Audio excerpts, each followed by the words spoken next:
안녕하십니까, 유비스쿨입니다. 인벤터로 31-46번 3D 모델링 작업을 해보도록 하겠습니다.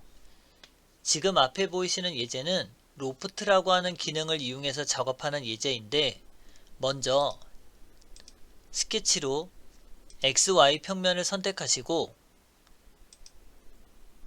두 점 중심 사각형을 이용해서 50에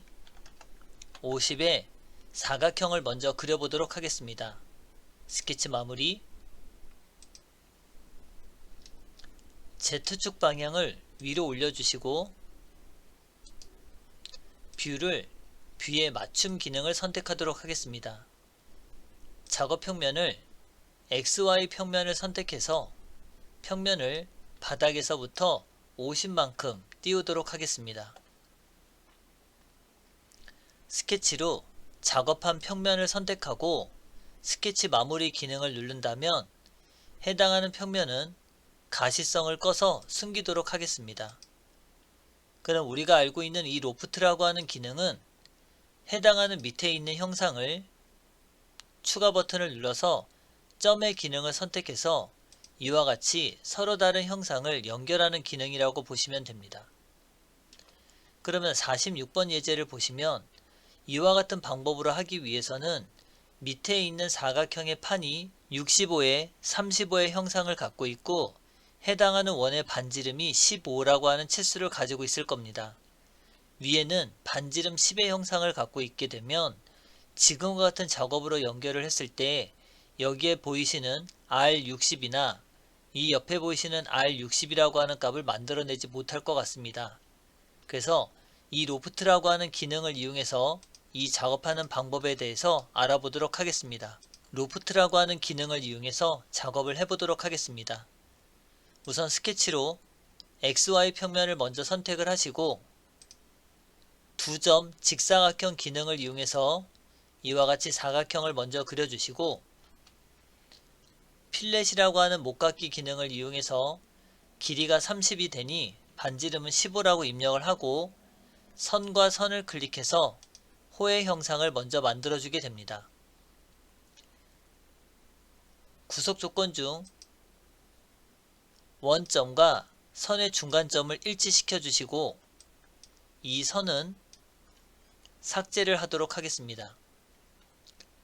접선으로 호와 선을 접선을 먼저 시켜주시고 치수로 이 선에서부터 여기까지의 거리 치수를 65라고 입력을 하도록 하겠습니다. 다음과 같이 작업이 되고 나면 스케치 마무리. 작업 평면을 XY 평면에서부터 위쪽 방향으로 30만큼 올리도록 하겠습니다. 이와 같이 작업이 되고 나면 스케치로 해당하는 위의 평면을 선택하시고 동그라미 원을 이용해 원점에서부터 반지름이 10, 즉 지름이 20인 원을 그리시고 선을 이용해서 이와 같이 형상을 그려주시고 구속 조건 중 이 선과 원점을 일치를 시켜주게 됩니다. 자르기라고 하는 기능을 이용해서 이 필요 없는 선을 잘라주시면 지금 화면에서 보이시는 것 같이 반원의 형상을 그릴 수 있습니다. 스케치 마무리. 다음은 스케치 평면 중 YZ 평면을 이용해서 새 스케치 형상으로 약간 기울여서 보시면 3점 호 그리는 기능을 이용해서 이 선의 끝점과 이 선의 끝점을 입력하려고 합니다.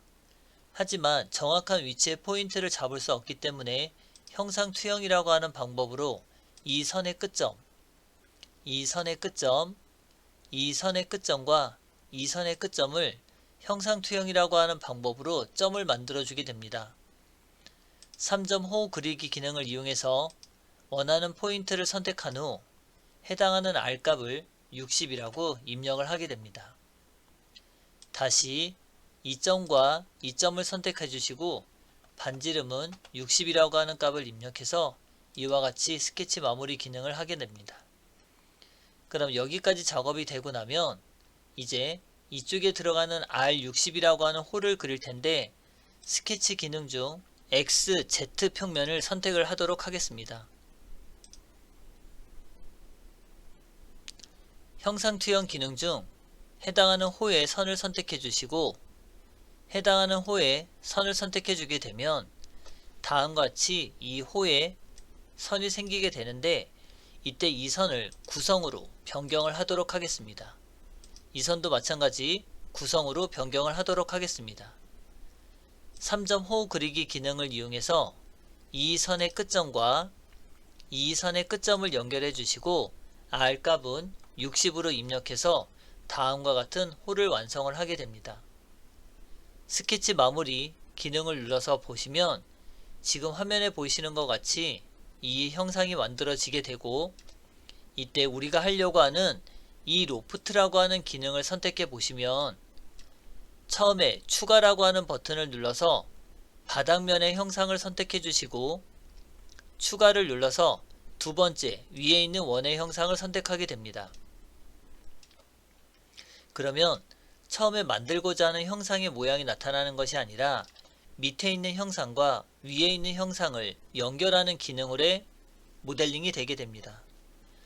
그러면 레일 기능에서 추가 버튼을 눌러서 옆에 해당하는 호, 그 다음 앞쪽에 해당하는 호, 옆쪽에 해당하는 호의 형태를 선택하시고 다음과 같이 접하는 면의 병합이라고 하는 기능을 체크를 하시게 되면 다음과 같은 형상이 만들어지게 됩니다. 이때 혹시나 피처 편집에 들어갔을 때 접하는 면 병합이라고 하는 기능을 선택하게 되면 지금 현재 이 안내가 되는 선의 형태의 모서리 선이 생기게 됩니다. 그럼 우리가 원하는 형상의 모델링이 되지 않기 때문에 이 로프트 기능 중 피처 편집에서 접하는 면 병합이라고 하는 기능을 체크를 해서 완성을 하시게 되면 되고 솔리드 형상이 아니라 곡면의 형상을 만들고 싶다면 여기에 있는 곡면 모드를 선택하시면 되고 지금 우리가 작업하는 것처럼 솔리드 형상을 만들게 되면 이 솔리드에 해당하는 부분을 선택을 하고 확인 버튼을 누르게 되면 46번과 같은 형상을 모델링 할 수 있습니다. 그럼 여기까지 해서 46번 3D 모델링 작업을 마치도록 하겠습니다. 수고하셨습니다.